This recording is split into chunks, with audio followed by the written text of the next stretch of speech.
Hey everyone, welcome to another Sheet Director feature.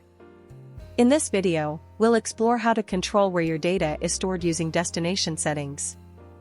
This feature lets you define how and where your data is written in Google Sheets. Here's how it works. Select the destination sheet. Define starting cell. Enable append sheet to avoid overwriting. Use clear sheet before to remove old data.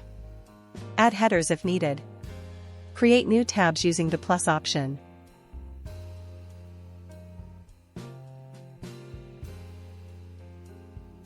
With destination settings, you get full flexibility to organize and manage your data exactly the way you need.